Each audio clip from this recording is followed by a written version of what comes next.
Basically आज जो हम टॉपिक डिस्कस करेंगे वो टॉपिक होगा हमारा टेंशन से related.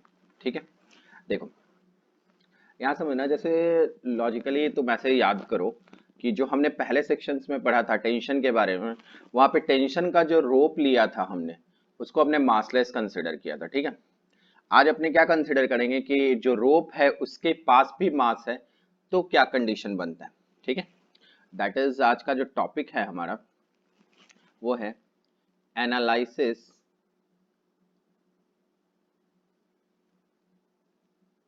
Analysis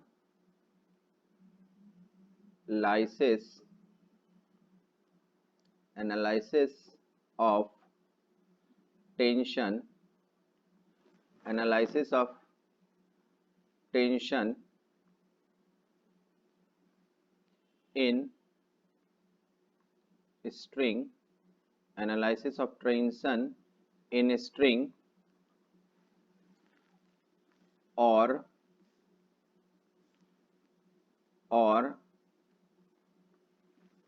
rope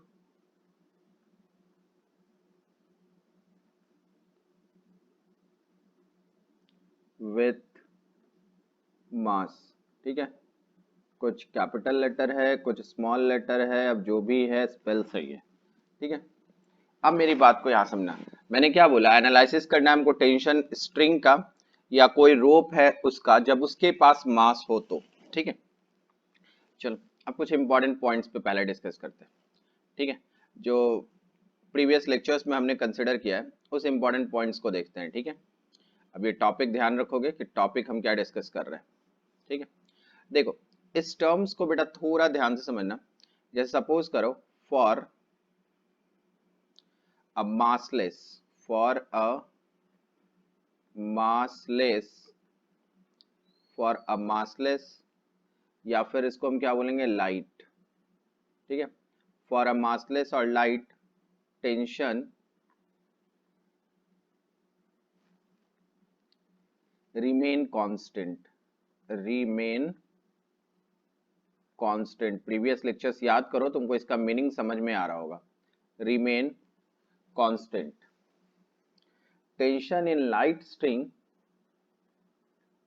tension in light string,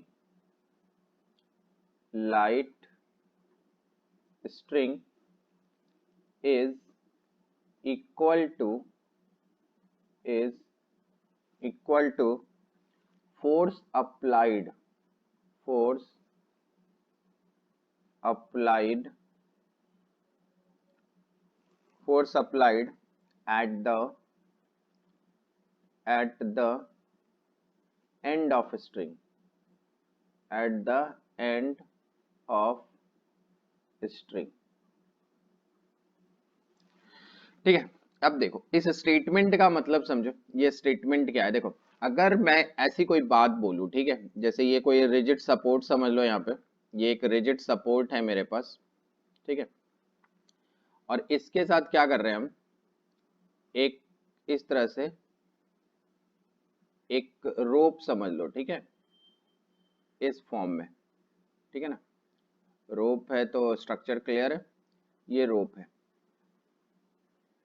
ठीक है, ये रोप है।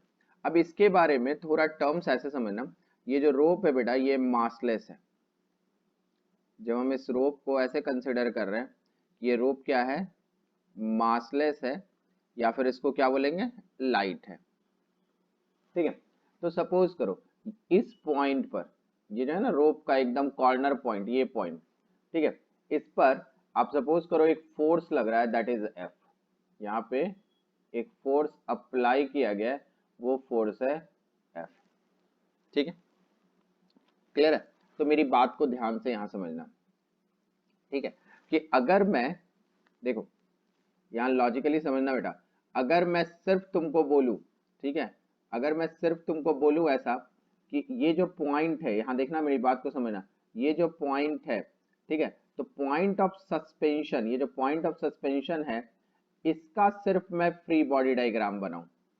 ठीक है, इस पॉइंट ऑफ सस्पेंशन का सिर्फ मैं फ्री बॉडी डायग्राम बनाऊं, तो इस पॉइंट ऑफ सस्पेंशन का फ्री बॉडी डायग्राम कैसे बनेगा, देखो ये पॉइंट हो गया, इज इट क्लियर? ये पॉइंट हो गया। इस पॉइंट पर देखो इस डायरेक्शन में क्या लग रहा है, एफ फोर्स, इस डायरेक्शन में एफ फोर्स लग रहा है, ठीक है। अब यहां देखना, ये जो पॉइंट ऑफ सस्पेंशन है तो ऑब्वियसली ये क्या है, इधर से फोर्स लगा रहा है एकदम, ये जो रोप है वो कैसा है, एकदम टाइट स्ट्रिंग है, ठीक है। तो अगर ये टाइट रहेगा तो इस पॉइंट पर जितना फोर्स कहां लग रहा है, राइटवर्ड डायरेक्शन में, उतना ही क्या होगा, लेफ्टवर्ड डायरेक्शन में भी लगेगा। और उसको हम क्या बोलते थे, टेंशन, जिसको हम लोग क्या कहते थे, पुलिंग फोर्स। आ रही है बात समझ में? तो अगर मैं रोप के, देखो ध्यान से, सिर्फ रोप का ये पॉइंट ले लूं और ये पॉइंट ले लूं, देखना एकदम एक एक पॉइंट समझना बेटा, ये एंड और ये एंड, ये दो एंड ले लूं, तो मैं रोप देखो ऐसे बना रहा हूं, एक एक टर्म समझना,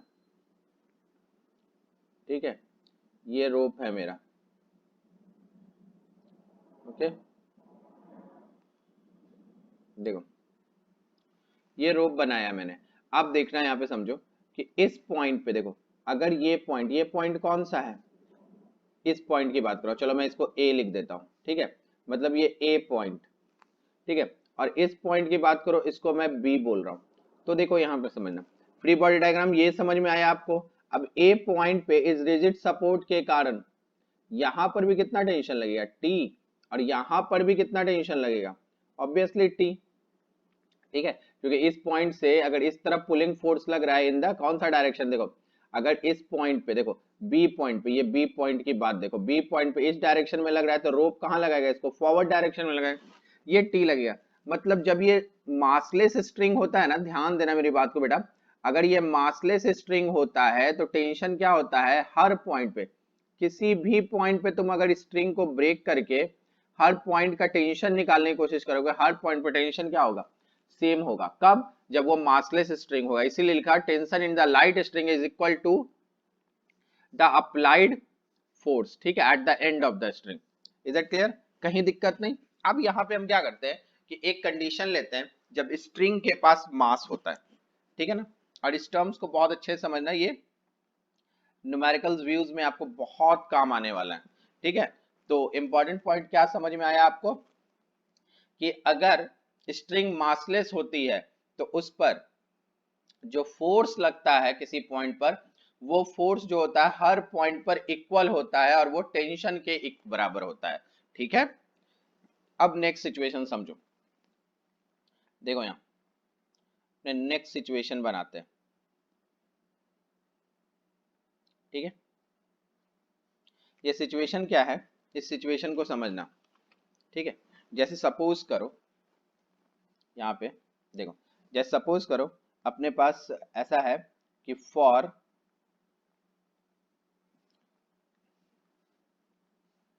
देखो जैसे सपोज करो हम कंडीशन लेके चल रहे हैं कि for a rope of mass m, for a rope of mass m, rope of mass m and length l, length l, ठीक है। एक रोप है जिसका मास क्या है m और लेंथ क्या है l, is being pulled, is being pulled on smooth surface, smooth surface with a force, with a force F, with a force F, ठीक है। समझो जैसे सिचुएशन ऐसे समझना कि इस तरह समझो कि यहाँ पर ये एक रोप है ऐसा, ठीक है, इस तरह से एक रोप बना हुआ है, ठीक है। ड्राइंग में एडजस्ट कर लेना और फील ले आना कि ये रोप ही है, ओके, ठीक है, ये रोप है, ठीक है। अब इस रोप पर आप ऐसे समझो, इसके इस पॉइंट ऑफ पे एक फोर्स लग रहा है इस डायरेक्शन में, ठीक है, ये रोप तुम ऐसे समझो कि एक टेबल पे, ये टेबल है, ये जो आपको दिख रहा है ना नीचे जो सरफेस बना रहा हूँ, ये टेबल का स्मूथ सरफेस है, ठीक है, जिस पर ये रोप रखा हुआ है। Is it clear? ठीक है, अब यहाँ पे समझो total length of the rope, ठीक है, total length of the rope हमें क्या दिया हुआ है, capital L. Total length of the rope है हमारे पास कैपिटल एल, ठीक है। यहां समझो कि ये जो एंड पॉइंट है रोप का और ये जो पॉइंट है, ठीक है, इनके बीच का डिस्टेंस जो है वो दिया हुआ है मेरे पास x, ठीक है, ये डिस्टेंस क्या है मेरे पास x, ओके, ठीक है। तो यहाँ सिचुएशन बनाओ, यहाँ पे अगर हम ऐसा बोले कि फाइंड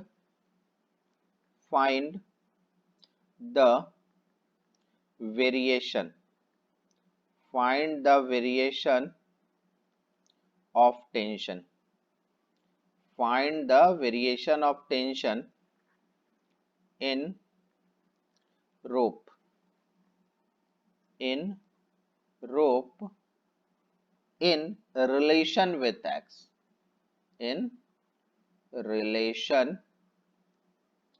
with x। देखो ये हमें निकालना है, ठीक है। तो देखो मेरी बात को एकदम ध्यान से इसमें समझना और एक एक सेक्शन को बेटा समझना एकदम कॉन्सेंट्रेट करके। देखो ये जो फोर्स लग रहा है यहाँ पे, ये आपको दिख रहा है ना, इस कॉर्नर पे ये फोर्स लग रहा है, तो ये फोर्स करेगा क्या? देखो यहाँ पे मेरी बात को समझना, देखो ये फोर्स करेगा क्या एक्चुअल में, देखना एक एक लॉजिक समझना बेटा। ये जो फोर्स है ये फोर्स करेगा क्या?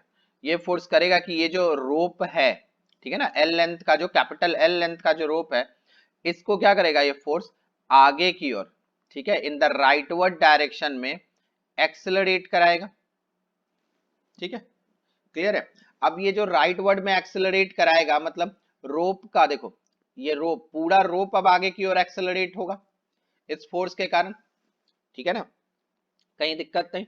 तो देखो, तो हमको अगर यहाँ पूछेगा, देखना, तो यहाँ पे फर्स्ट ऑफ ऑल इस कंडीशंस में जो आप कंडीशन, क्योंकि आपको वेरिएशन निकालना है टेंशन का, तो देखो मैंने क्या बोला कि ये कॉमन फोर्स है जो पूरे रोप को कंसिडर करेगा आगे की ओर, तो ये एक्सेलरेशन भी कॉमन होगा जिससे पूरा रोप आगे जाएगा, ठीक है। तो अगर मैं ऐसा लिखूं यहाँ पे एक्सेलरेशन ऑफ रोप, देखो अगर मैं ये पूछूं एक्सेलरेशन ऑफ रोप, तो देखो acceleration of rope A is equal to क्या हो जाएगा, फोर्स, इस फोर्स के कारण जा रहा है ये, डिवाइड बाय पूरे रोप का मास m, ठीक है। अब ये जो एक्सेलरेशन है एकदम ध्यान से एक एक पॉइंट पे समझना, ये जो एक्सेलरेशन है, इस एक्सेलरेशन के कारण ये पूरा रोप आगे जाएगा, तो दिस एक्सेलरेशन, इस एक्सेलरेशन को हम लोग ये कह सकते हैं, एक और नाम देते हैं जिसको हम कहेंगे क्या, कॉमन एक्सेलरेशन, कॉमन एक्सेलरेशन, जिसके कारण क्या हो रहा है, रोप पूरा आगे बढ़ रहा है, ठीक है। अब मेरी बात को सुनो, क्या हम इसका थोड़ा थोड़ा फ्री बॉडी डायग्राम डिजाइन करते हैं, ठीक है, एफबीडी लिखते हैं। देखो मैं क्या कर रहा हूं, ये जो है ना, ये देख बेटा, ये जो ग्रीन आपको यहां दिख रहा था और ये दिख रहा था, यहां पर क्या करते हैं, एक्स लेंथ वाले रोप को मैं काट के इधर अलग कर लेता हूं, ठीक है, यहां पे समझना, इसको मैं क्या करता हूं, इधर कट करके अलग कर ले रहा हूं, एक एक पॉइंट समझना एकदम ध्यान से। तो व्हाट इज दिस लेंथ, इसका लेंथ कितना है x, ये कितना दिया x, ठीक है। अब जो बचा हुआ है रोप, मतलब ये वाला, देखो जो रेस्ट बचा हुआ रोप है, x लेंथ अगर निकालने के बाद जो रोप बचा हुआ होगा, देखो ये रोप बचा हुआ है, तो इसका लेंथ कितना होगा, कैपिटल L माइनस एक्स, बोलो कहीं दिक्कत नहीं ना, ठीक है। अब मुझे बताओ इस पॉइंट पर कितना फोर्स लग रहा था, F, ठीक है, तो बोलो ये जो पॉइंट है इस पर कितना, क्या लगेगा, टेंशन T, और यहाँ पे क्योंकि ये पॉइंट देखो बेटा, ये पॉइंट और ये पॉइंट एक दूसरे से ज्वाइंट था यहाँ पे, इसको तुमने क्या किया कि इसको सेपरेट किया, सेपरेट होता नहीं है, हमने फ्री बॉडी डायग्राम बनाने के लिए सेपरेट किया, तो ऑब्वियसली ये ब्रेक हुआ नहीं है कि दोनों के बीच का टेंशन अलग होगा, तो यहाँ भी कितना टेंशन होगा, यहाँ भी टेंशन T लगेगा। ठीक है, क्लियर है, इतने दूर में कोई दिक्कत नहीं। अब मेरी बात सुनो, ये जो पूरा रोप जितने एक्सेलरेशन से चल रहा था उतने ही एक्सेलरेशन से ये L माइनस एक्स वाला भी रोप चलेगा और ये भी चलेगा, क्योंकि सबका एक्सेलरेशन, ये एक्सेलरेशन क्या कॉमन है, क्योंकि यही F फोर्स है जो क्या कर रहा है, पूरे रोप को आगे लेके जा रहा है। आपको फ्री बॉडी डायग्राम्स बताने के लिए हमने ब्रेक किया है इसको, कहीं दिक्कत नहीं। अब मुझे बताओ, मास इसका ये जो है ना, ये जो है, ठीक है, ये जो कटिंग ऑफ द लेंथ है, ठीक है ना, इसका मास मैं मान लेता हूं m डैश, क्योंकि टोटल का मास कितना था, कैपिटल M, और कैपिटल M मास जो है वो क्या है, पूरे लेंथ पे डिस्ट्रीब्यूटेड है, होमोजेनियस है ये रो। तो what is the value of m dash, तो देखो मैं ऐसे बोल सकता हूं m मास के लिए, ठीक है ना, ऐसे देखो, ये समझो, ये ज्यादा बेटर रहेगा तुम्हारे लिए। देखो यहां समझना, L लेंथ पे कितना मास है, m है, तो यूनिट लेंथ पे कितना मास होगा बताओ, m बाई एल। तो बोलो x लेंथ पर कितना मास होगा, m by L into x, इतना होगा ना। ठीक है, एकदम सिंपल यूनिटरी मेथड है, कहीं कंफ्यूजन नहीं है। ठीक है, क्लियर है। तो अब मुझे बताओ, ये जो मैंने, अब मुझे समझाना कि ये जो मैंने m डैश कवर किया है, तो what is the value of m dash, m dash को क्या बोल दूं मैं, ये देखो इस m डैश को मैं लेफ्ट मास बोल सकता हूं ना, क्योंकि यहाँ पे टोटल मास में से इतना मास हम कट के निकाल रहे थे, इसको लेफ्ट मास, और इसकी वैल्यू कितनी हो जाएगी, total mass by L into x, अभी निकाला हमने यहाँ पे, बोलो ठीक है। अब फ्री बॉडी डायग्राम पे आओ, देखना ध्यान से। अब यहाँ देखो, तुम यहाँ पे समझना बेटा मेरी बात को, इधर देखो ये टी टेंशन लग रहा है, यहाँ पे ये कितना टेंशन लग रहा है, टी। ठीक है, तो अगर तुमने इस रोप को अलग किया है, इसका भी एक्सेलरेशन a है और यहां पर इसका भी एक्सेलरेशन a है, तो t एक्चुअल में क्या है, एक फोर्स है ना, तो t ही फोर्स होगा जो ये बचा हुआ जो मास है m डैश, इसको आगे की ओर राइटवर्ड डायरेक्शन में लेके जाएगा। ठीक है, तो इसके लिए इक्वेशन क्या लिखोगे तुम, तो यहाँ पे क्या लिखे, t जो फोर्स है उसके कारण रोप आगे जा रहा है, मतलब m डैश इंटू ए। ठीक है ना, तो इक्वेशन क्या लिखेंगे यहाँ पे हम लोग, देखो एकदम समझना ध्यान से, दैट मीन्स मेरे पास अब जो इक्वेशन होगा वो क्या हो जाएगा, T is equal to m dash, मतलब लेफ्ट मास इंटू एक्सेलरेशन, कौन सा एक्सेलरेशन, कॉमन एक्सेलरेशन। तो टेंशन का वैल्यू क्या हो जाएगा, देखो m डैश की वैल्यू क्या है, m by L into x, और एक्सेलरेशन कितना निकाला था हमने, f बाय m। तो देखो m और m कैंसिल, तो व्हाट इज द वैल्यू, क्या हो जाएगी, f into x divide by l। ये क्या हो गया, टेंशन, ये क्या हो गया, टेंशन। अब यहाँ पे समझो, अब ये इंपॉर्टेंट टर्म्स आपको ध्यान से समझना है कि ये जो वैल्यू आई, ठीक है ना, तो यहाँ पे ये x एक्चुअल में क्या है, ये तो वेरिएबल है, ये वेरिएबल है ना, क्योंकि रॉड का जो लेंथ है वो कांस्टेंट है, फोर्स कांस्टेंट है, बट x तो वेरिएबल है, कि जैसे जैसे x चेंज करेगा तुमको क्या दिखेगा, टेंशन भी चेंज करेगा। ठीक है, इसको एक्सप्लेन करने के लिए ऐसे समझो, फिर से बनाता हूं फिगर, देखो ये जो रोप है मेरे पास इस तरह से, ठीक है, समझना, इस तरह से जो रोप चल रहा है मेरे पास, ठीक है, सबको जोड़ दो ऐसा।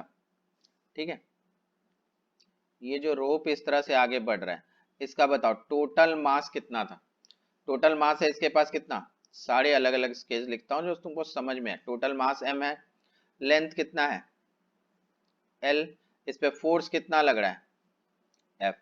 देखो सिचुएशन यही था। अब यहाँ पे समझना, मैं डायग्राम बनाऊंगा, मतलब ग्राफ बनाऊंगा मैं। ठीक है, क्या है ग्राफ, इस चीज को समझो। सपोज करो ये मेरे पास y एक्सिस, ठीक है, क्लियर है ना, आई बात समझ में। और यहां हम क्या कंसिडर कर रहे हैं, यहां कंसिडर कर रहे हैं एक्स एक्सिस। ठीक है, अब यहां देखो,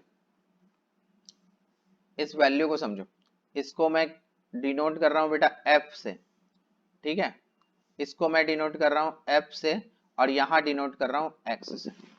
ठीक है, अब ध्यान देना मेरी एक एक बात को, थोड़ा सा ग्राफ है, एक्सप्लेनेशन समझना यहाँ पे, कि देखो हमारे पास वैल्यू क्या है, t इज इक्वल टू क्या आया है, F x divide by L. ठीक है, अगर मैं ये बोलूं x की वैल्यू 0 है, ठीक है, x की वैल्यू क्या लेके चल रहे हैं हम लोग, 0। अगर x की वैल्यू अपन 0 ले लेंगे तो बताओ टेंशन की वैल्यू क्या हो जाएगी।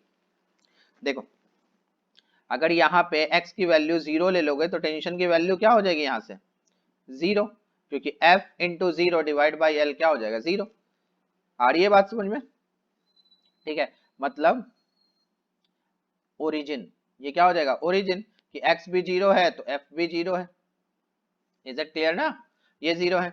अब ध्यान से समझना, या इसको f नहीं लिखो तो तुम ऐसे कर लो, इसको टेंशन बना लो, तुम टेंशन वेरिएशन का ग्राफ लिख रहे हो तो इसको t बना लो। ठीक है, अब देखो यहाँ पे अगर मैंने x की वैल्यू कैपिटल L ले ली तो देखो t इज इक्वल टू क्या आ जाएगा, f into L divide by L. L की जगह क्या पुट किया, देखो x की जगह क्या पुट किया l, तो l और l कैंसिल हो जाएगा, क्या मिलेगा तुमको f, क्या दिखेगा तुमको f।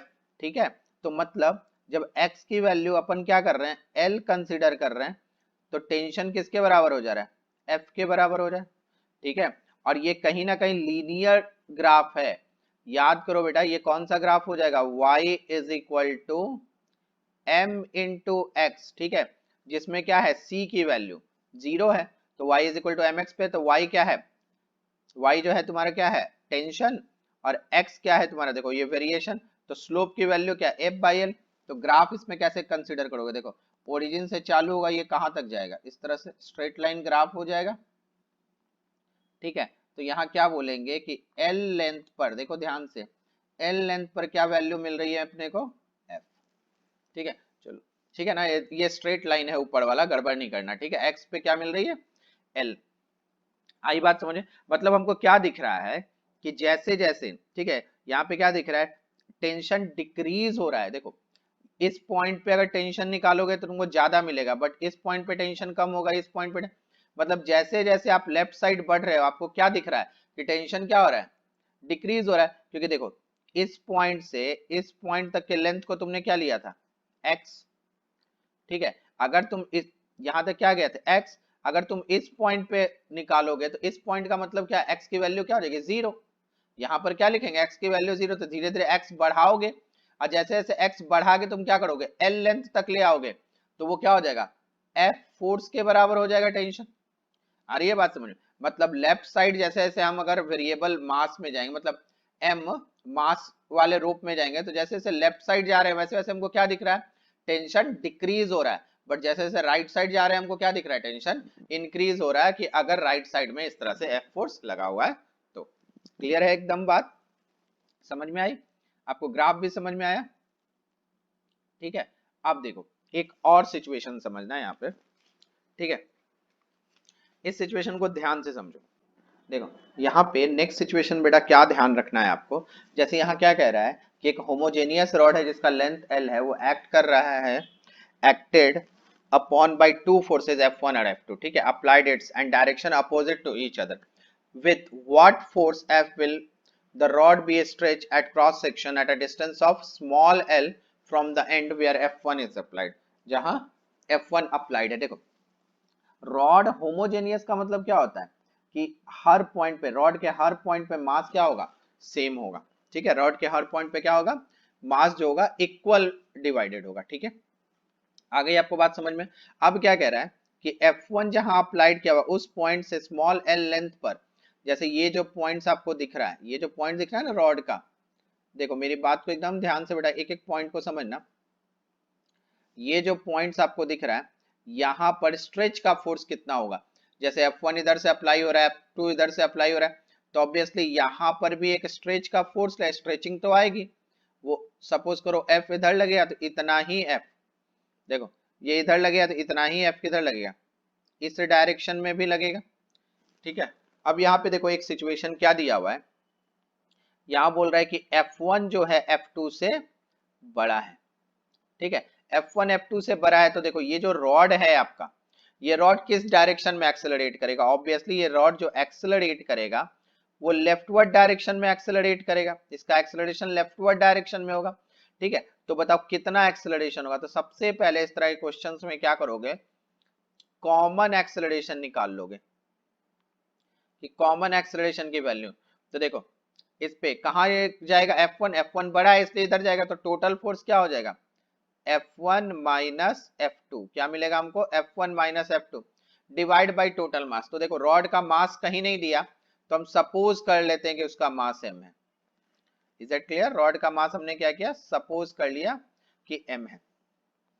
अब क्या करो तुम कि यहां से ये जो पार्ट है ना बेटा F, जहां L स्टूडेंट पे, वहां पे दो छोटे छोटे अलग अलग रॉड बना लो और उसका फ्री बॉडी डायग्राम बना लो। देखो ये मैंने कट करके यहां निकाल दिया एक रॉड।